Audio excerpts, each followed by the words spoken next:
সালামু আলাইকুম রহমতুল্লাহ। ওয়ালাইকুম আসসালাম রহমতুল্লাহ বরকাত। জি। আমার প্রশ্নটা হলো, আমরা আমি আল হাসাতে গেছি। জি বলেন। আমার প্রশ্নটা হলো, আমরা ওই ওয়াইফাই এর কানেকশনে মানে একটা লাইন নিয়েছিলাম। তো এই মানে 100 রিয়াল করে দিয়ে সবাই মিলে আমরা লাইনটা নিয়েছি। এখন 10-12 জন মতন চালায় আর কি। তো এই মানে আমরাকে আবার মানে দেয়, টাকা দেয়। তো এই টাকাটা মানে নেওয়া কি জায়েজ হবে? ওই আর যারা আবার যারা আপনাদের কাছ থেকে চালাচ্ছে। জি জি জি, আবার মানে আমরা মানে টাকা দিয়েছিলাম প্রথমে। তো হুম। আমরা আমাদের কাছ থেকে যারা নিয়ে চালাই, মানে হের হের কাছ থেকে যে টাকাগুলো নিই মানে সেটার থেকে মানে আমরা যারা দিই, ওইটা মানে ওর থেকেও বেশি হয়ে যায় টাকাটা। তো এটা কি হুম। মানে জায়েজ হবে তাই?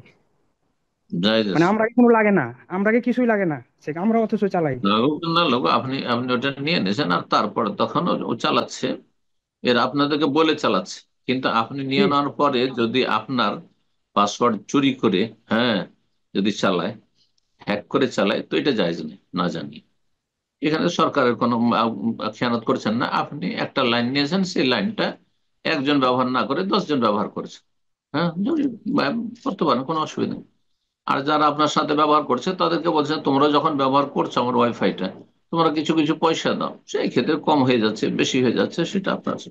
কোনো অসুবিধা নেই। আল্লাহ তাআলা। আসসালামু আলাইকুম ওয়া রাহমাতুল্লাহি ওয়া বারাকাতুহু। ওয়ালাইকুম আসসালাম রহমতুল্লাহ বরকাত।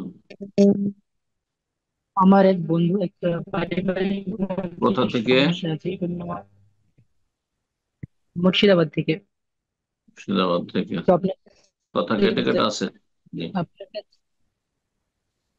আমার এক বন্ধু একটি পারিবারিক ভাবে সমস্যা আছে, এই জন্য আপনার কাছে জানতে চেয়েছে, মানে তিনি তার ও পিতার সঙ্গে জানতে একসঙ্গে ও জানতে যুক্ত চাইবে ফ্যামিলি। পিপাসা ওকে লেগেছে, তো তুমি পানি খেলে কাজ হবে?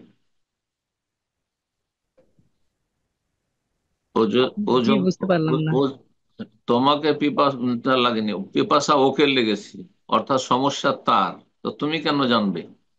তার অসুবিধাটা কোথায়? আমাকে বলেছে হ্যাঁ, সে যদি বলে যে না আমি ব্যস্ত, তাহলে তাকে ব্যস্ত থাকতে দাও, দরকার নাই। তার দিন জানা অত গরজ নাই।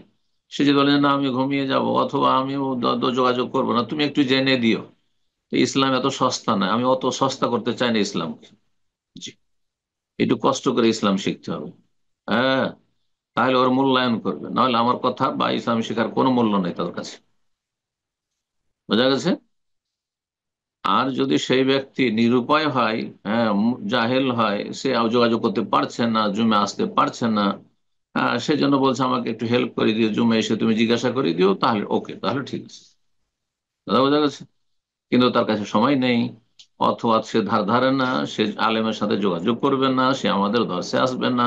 তুমি দর্শে আসো, হ্যাঁ, একটু মোল্লা মানুষ, একটু ধার্মিক মানুষ, তুমি আমার কাছে জেনে দিও। সে বেদিন বেনামাজি, তার শুধু সমস্যা, সে জন্য তার সমস্যার সমাধান চাই, তাহলে ও সমস্যাতে থাকছে, তাহলে সে সমস্যায় থাক।